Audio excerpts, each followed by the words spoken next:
Namo Adidafa. Thanks so much for joining me for our daily practice check-in. Listen, listen, listen. This wonderful sound calls us back to our true home.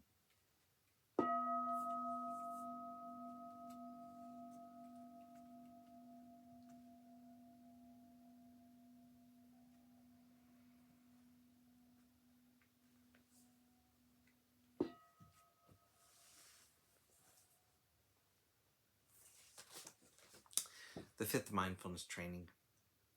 Aware of the suffering caused by unmindful consumption, I vow to cultivate good health, both physical and mental, for myself, my family, and my society by practicing mindful eating, drinking, and consuming.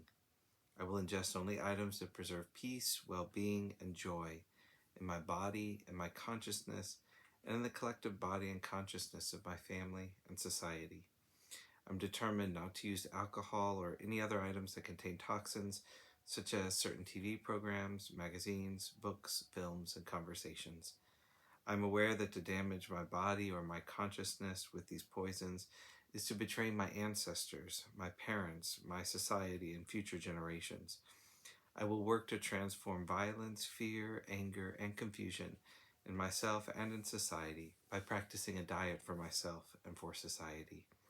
I understand that a proper diet is crucial for self-transformation and the transformation of society.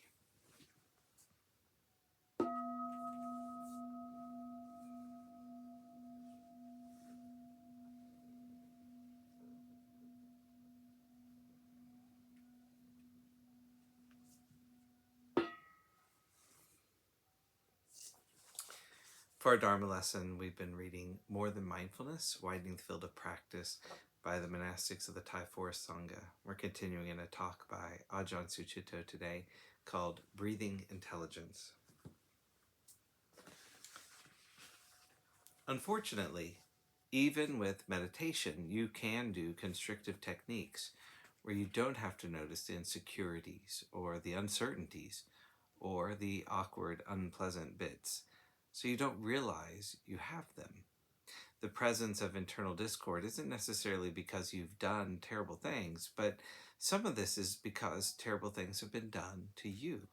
Because of social performance programs, it's quite common to feel insecurity or unworthiness. Then people often have a doing compulsion built in because the doing more energy helps to compensate for the feeling of inadequacy. You're the person that cleans up after everybody else has left, or prepares for everything before other people come, because that's how you feel comfortable. Except it's not really comfortable. You don't experience involuntary happiness and ease through being compulsive. We don't notice some of these patterns because we don't get outside them. The personality is created by social contact, and the personality can't get outside of the psychologies that have created it.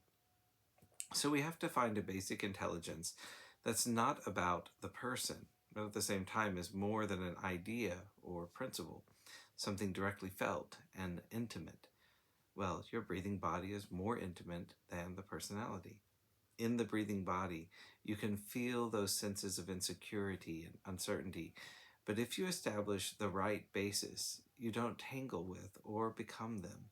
Instead, they're known as energies and views. This understanding doesn't add a judgment that you shouldn't feel this way, or a reaction such as, stop feeling like that. Something's going wrong. What shall I do about it? You may get bound up in all kinds of psychological activities that sound good, but the question is the energy right? If the energy isn't right, the view isn't right. It's bound up with self and identity, and the chitta tightens up. So, with an inclination and a cultivation towards ease instead of the view, this is a hindrance. Stop it. You directly understand. Now there's a hindrance, a problem, a difficulty, which means now is the time to pause, deepen, and relax that energy. You relax not into the hindrance, but into the body. Relax down your legs and into your feet. Relax out through your skin. So when you can feel a tightening, relax out into the space around you. Relax down your back.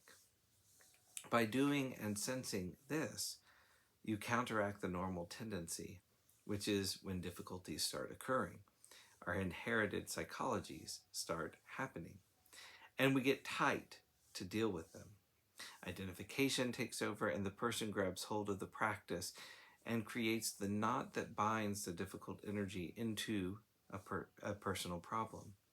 So instead, find the reference point of the entire body breathing, the entire skin wrap and living presence, and let that widen, soften, and release the constriction.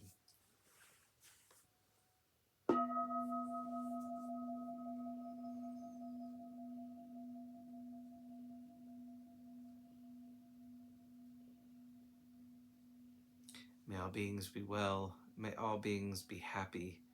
May all beings be at peace. Namo Adira Phat.